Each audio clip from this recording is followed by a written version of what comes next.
छत्तीसगढ़ के किसान मजदूर एवं युवा साथियों, छत्तीसगढ़ में आगामी विधानसभा चुनाव के लिए एक साल लगभग 2 माह बचा हुआ है। आप देख रहे हैं हमारे छत्तीसगढ़ के 2 प्रमुख राजनीतिक दल के नेता काफ़ी सक्रिय हो गए हैं।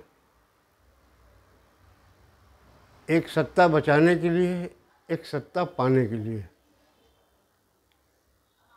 भाजपा नेताओं ने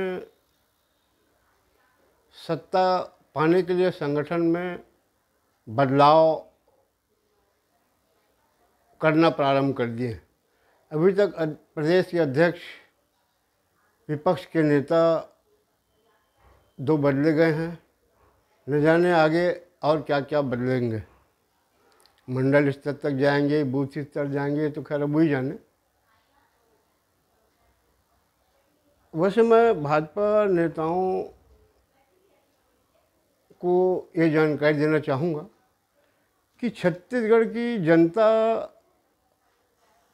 आपके संगठन में बदलाव करने से उनके विचारों में कोई परिवर्तन नहीं आएगा, क्योंकि जो 15 साल में 5वां आखिरी साल का जो कार्यकाल था उसमें जनता काफ़ी परेशान हो गई।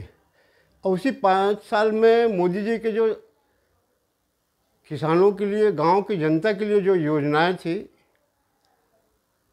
उसका लाभ नहीं मिला।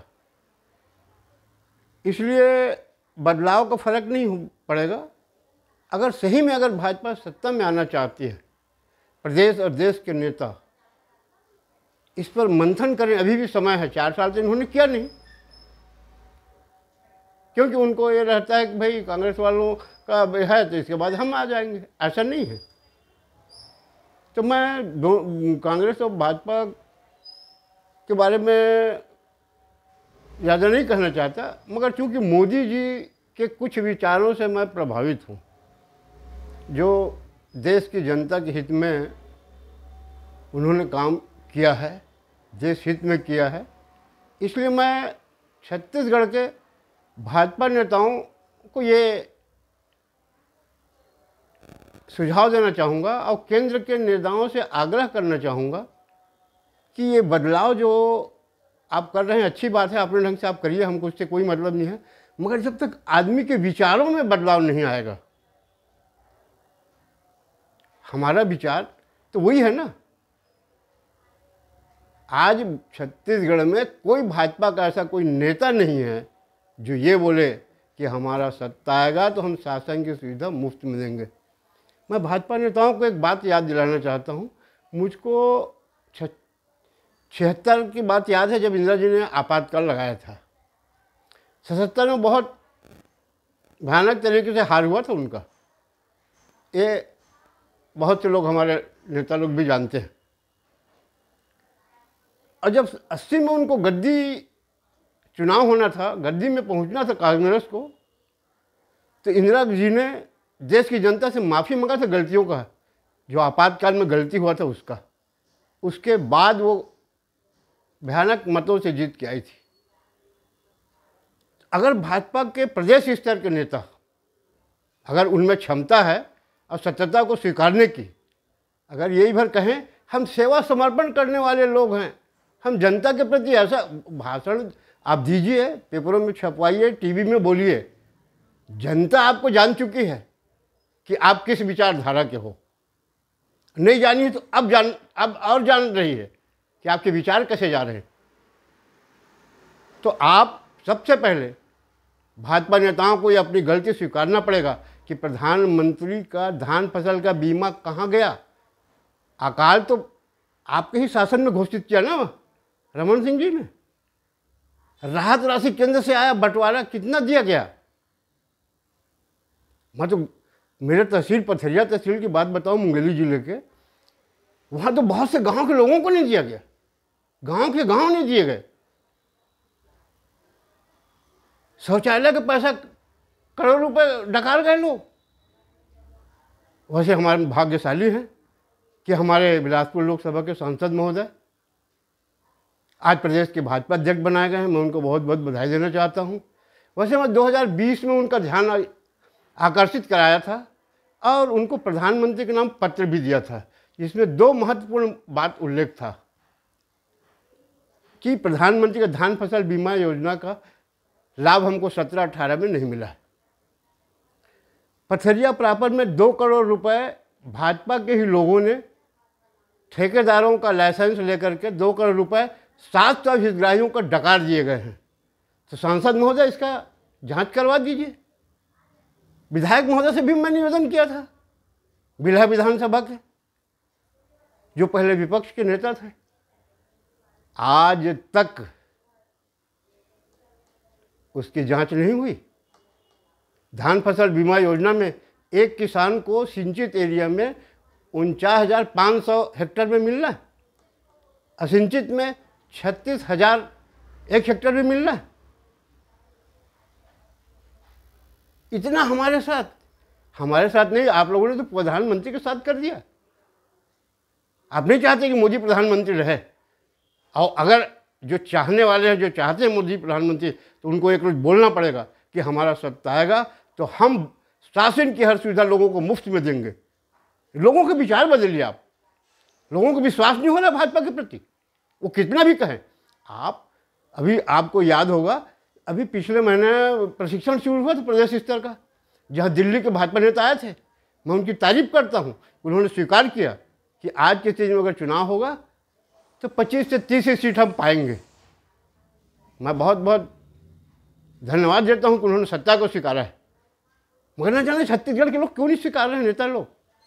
अगर हिम्मत है तो आप सबसे पहले तो खुलेआम माफ़ी मांगिए पत्रकार वार्ता लगा करके कि अब हमारी सत्ता आएगी तो हम सत्ता में रह करके शासन की सुविधा को लोगों को मुफ्त में दिलाएंगे। और जब तक आप ऐसा नहीं बोलोगे, आपके प्रति जनता विश्वास नहीं कर सकती। मैं पूरे छत्तीसगढ़ जनता को बताना चाहता हूँ, जो प्रदेश अध्यक्ष बने हैं ना, इनके एक सांसद प्रतिनिधि हमारे यहाँ बलराम जायसवाल जी, उनको शौचालय का पैसा नहीं मिला है। दूसरा भाजपा का पार्षद नेता ठेकेदार को उसमें खा गया। ऐसे 700 लोग हैं। अभी बताइए, सांसद प्रतिनिधि, मतलब अपने सांसद अरुण साहू जी के सामने भाजपा के लोगों को ही खड़ा करके बताया था कि देखिए आपके भाजपा के लोगों को कैसे लूटे हैं। अभी तो जो गरीब लोग आए हैं ना, ये तो अपने बर्तन को गहना रखे हैं, कोई अपना सोना गिरवी रख करके शौचालय को बनवाया है। अब आज वो जिंदाबाद बुला रहे हैं, अगल बगल घूम रहे हैं, इनको शाबाशी दे रहे हैं।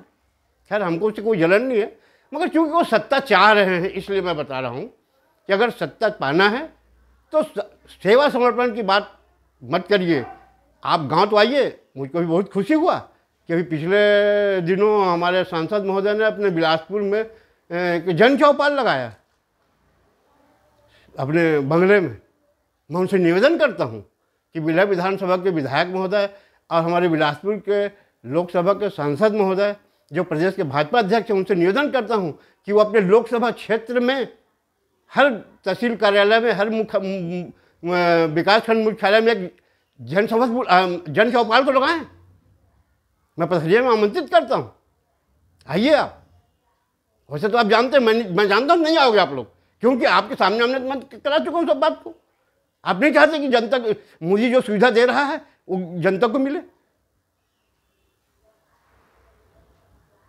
मैं केंद्र के भाजपा नेताओं को बताना चाहूँगा कि वैसे छत्तीसगढ़ के जनता ने बता दिया है विधानसभा चुनाव में कैसे सफाया किया है, और लोकसभा में जैसे ही आपने सांसदों को बदला है, आपको 10 सीट दिया है। माने यहाँ की जनता मोदी को चाहती है।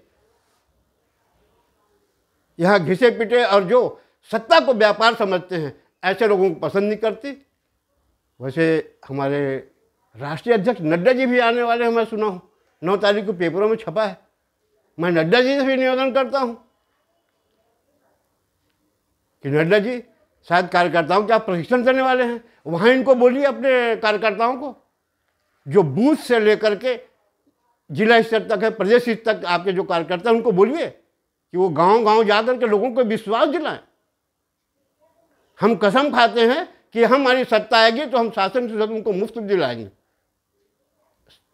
अगर आप इतना कह दें भाजपा के नेता आसानी से जीत सकते हैं, मगर हिम्मत नहीं है कहने की, क्योंकि जनता 4 साल मोदी जी के 8 साल के शासन में 4 साल भाजपा का शासन था, तो प्रधानमंत्री आवास में कितना लूट हुआ, शौचालय में कितना लूट किया गया, प्रधानमंत्री धान फसल का बीमा नहीं दिया गया, राहत राशि किसानों को नहीं दी गई।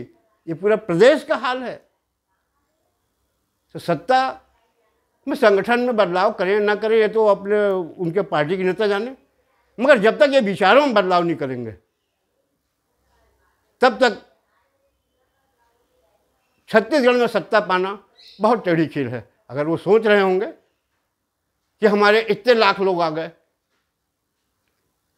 सब वहाँ प्रदेश 50,000 आ गए, 40,000 लोग हमारे रैली में आ गए, तो ये तो प्रायोजित होता है, खाने पीने की व्यवस्था दी जाती है, आने जाने की सुविधा की, कोई भी चल देता है वहाँ। मगर अपने भाजपा के कार्यकर्ताओं का, नेताओं का विचार बदलिए। अभी मैं बधाई देता हूँ रमन सिंह जी को कि जो हमारे कर्मचारी छत्तीसगढ़ की हड़ताल कर रहे हैं ना, वहाँ गए थे वो उनको समर्थन देने के लिए। 5 लाख लगभग है शायद कर्मचारियों को समर्थन देने गए थे, मगर 55 लाख किसानों का जो पैसा कहाँ गया उस पर वो मौन क्यों है, मौन क्यों नहीं तोड़ रहे हैं, राहत राशि कहाँ गई हमारी। इसका मतलब है ठीक है आप समर्थन दिए, समर्थन देने के पहले रमन सिंह जी ये निवेदन तो करते हैं कि भाई मैं आपके मांगों को समर्थन करता हूँ, मगर भाई नौकरी में जाने के बाद मैं सुना हूँ कि आप लोग बगैर रिश्वत की जनता का काम नहीं करते, कोई शासन सुविधा नहीं देते। अगर आप शासन सुविधा मुफ्त में लोगों को दिलाओगे तो मैं आपका समर्थन करता हूँ, ये तो कह देते रमन सिंह जी, अरुण साहू जी। भाजपा को कैसे जितवाओगे जो हमारे छाती में कोसों डरते हैं। मैं तो खुला, जैसे जैसे विधानसभा करीब आएगा ना, मैं खुला सब साथ बोलूँगा कि आप लोग हमारे साथ क्या कराना चाहते हो कर्मचारियों को साथ दे करके। किसी को आज देखिए उनके बच्चे कहाँ पढ़ते हैं मालूम है ना, प्राइवेट स्कूल में पढ़ते हैं, तनख्वाह बढ़ाया जा रहा है। हमको जलन नहीं है उस बात, जलन इस बात का है कि हमारे बच्चे आज सरकारी स्कूल में पढ़ रहे हैं, उनके बच्चों को क्यों नहीं पढ़ना चाहिए। हाँ, वो तो कोई भी राजनीतिक दल देखता है कर्मचारी और सत्ता के लोग बैठ करके सत्ता को व्यापार समझने लगे हैं। मैं छत्तीसगढ़ की जनता से निवेदन करता हूं कि आप किसी पार्टी में रहें, मगर अपने विचारों को लाइए, सत्य के मार्ग में तो लाइए। जो शासन की सुविधा वो तो हमको मुफ्त मिलना चाहिए ना। प्रदेश भाजपा अध्यक्ष महोदय ने भी कर्मचारियों को समर्थन दिया है। उन्होंने ये नहीं कहा कि भैया रिश्वत मत लेना यार, गांव से आवाज़ आ रही है। वैसे ऐसे नहीं कि लोग नहीं जानते, सब जानते हैं। वैसे मैं तो कई कांग्रेस और भाजपा के नेताओं से चर्चा किया तो बोले कि महाराज वो तो कोई भी सरकार रहेगी भ्रष्टाचार को ख़त्म नहीं कर सकती, ऐसा बोल रहे हैं। तो मैं कहा भाजपा के नेताओं ऐसा करो, मंडल स्तर में प्रस्ताव पास करके मोदी जी को भाजपा से निकाल दो। मोदी जी क्यों बोलते हैं कि शासन की सुविधा सब जनता को आखिर छोड़ के लोगों को मिलना चाहिए करके, है ना। आज ये आवाज़ निकल रही है पूरे पार्टी के लोगों से। कोई एक आदमी दमदार नहीं मिल रहा छत्तीसगढ़ में जो योगी जैसा बोल सके, क्योंकि सब गले तक डूबे हुए हैं। आज हमको, मैं तो नड्डा जी से निवेदन करता हूं कि हमको छत्तीसगढ़ में ऐसा चाहिए जो ये बोले कि शासन की सुविधा को हम मुफ्त में दिलाएंगे और जो गलती पुरानी हुई है वो दोबारा नहीं दोहराई जाएगी। और छत्तीसगढ़ जनता से माफी मांगे वो जो वर्तमान भाजपा नेता जो आज जिनके बल में वो बोलते हैं कि हम जितवा के लाएंगे, ये माफी मांगे कि ये घटना की इसकी जांच क्यों नहीं करा रहे। मैं बता रहा हूँ, जुनवानी चले जाओ, बजरा ठाकुर चले जाओ, पौसरी चले जाओ, अधिकांश मेरे पथरिया तहसील कई गांव के लोगों को कुछ एक पैसा ही नहीं मिला। पथरिया प्रापर में 100-200 लोगों को दिया गया है, सिलतरा में कुछ लोगों को दिया गया है, जलपुरवा में अधिकांश लोगों को दिया गया है। तो बोलने का मेरा मतलब यही है कि अगर प्रदेश के नेता सत्ता में आना चाहते हैं तो वो अपने विचार को बदलें और पुराने जो गलती हुए उसके लिए माफ़ी मांगे और भ्रष्टाचारियों को बढ़ावा न दें, न भ्रष्टाचार करें। इसमें कसम खाएं खुद वो कि हम भ्रष्टाचार नहीं करेंगे, तभी छत्तीसगढ़ में आने की संभावना है। और नहीं तो आप मुगालते में हो और रहोगे। वैसे तो मेरा रिकॉर्ड है, मुझको बार बार हमसे बोलना पड़ता है कि 2016 में मैंने मोदी जी को बताया था कि मोदी जी छत्तीसगढ़ के विधायक, सांसद, कार्यकर्ता दोनों हाथ से लूट रहे हैं, बचाना तो बचा लो। एयरटेल टीवी में मैं बताया था, इंडिया वाइज चैनल में बताया था। अगर किसी को शंका हो तो उसकी जांच करा सकते हैं। और आज भी मैं खुलेआम बोल रहा हूँ कि इनको अपनी गलती स्वीकारना है और अपने विचार को बदलना है, तभी भाजपा की आ सकती है, नहीं तो नहीं आ सकती। वैसे किसान मजदूर भाइयों, साथियों, मैं कल कांग्रेस के बारे में भी आपको बताऊंगा, उनको भी मैं सुझाव दूंगा कि आप कैसे करोगे तो सत्ता में रहोगे। ये तो एक कहावत है ना काहू से दोस्ती ना काहू से बैर। मेरा किसी पार्टी से लेना देना कुछ नहीं है, खुला किताब है। मैं कभी किसी के साथ दलाली क्या न करूंगा, मगर मैं चाहता हूं, मेरी एक ही इच्छा रहा है शुरू से आज तक कि शासन की हर सुविधा जनता को मुफ्त में मिले। बस उसके लिए मैं बोलते आया हूँ, लिखते आया हूँ, लड़ाई लड़ते आया हूँ, लड़ते रहूँगा। इतना कह के मैं अपने वाणी को विराम देता हूँ। धन्यवाद। जय हिंद, जय छत्तीसगढ़।